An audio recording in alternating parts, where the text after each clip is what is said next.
Day one of the Senate confirmation hearings for President Donald Trump's Supreme Court Justice pick, Judge Neil Gorsuch, is now in the books. Here to talk about today and the whole confirmation process ahead is Nebraska Senator Ben Sasse, who sits on the Judiciary Committee. You were there today. Questioning begins tomorrow.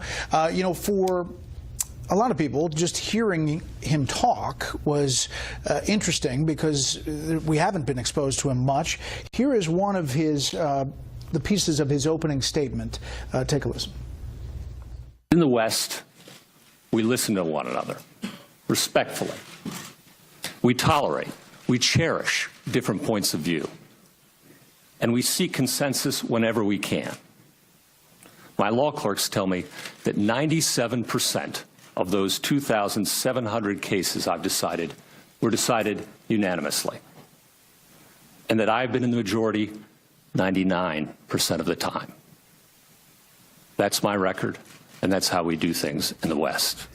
So in the majority 99% of the time, those stats, it might be tough for Democrats to say he's out of the mainstream.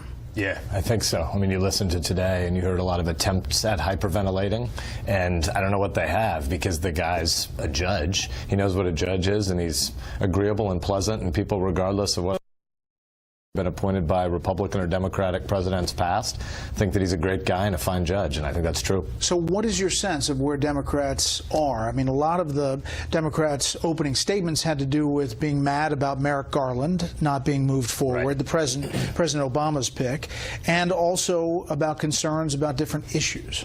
Yeah, I think there are a whole bunch of Democrats on the committee who, frankly, want a judge to be a super-legislator. That's not what our founders wanted. It's not what the constitutional duty is. It's not what the oath is that a judge takes, and it's not what the American people want. But you had a bunch of Democrats trying to say, I wish the outcome were different in this case. You should have made it so. And he says, I'm not an emperor. I'm a judge, and I have to deal with the law as it is, not as I wish it to be.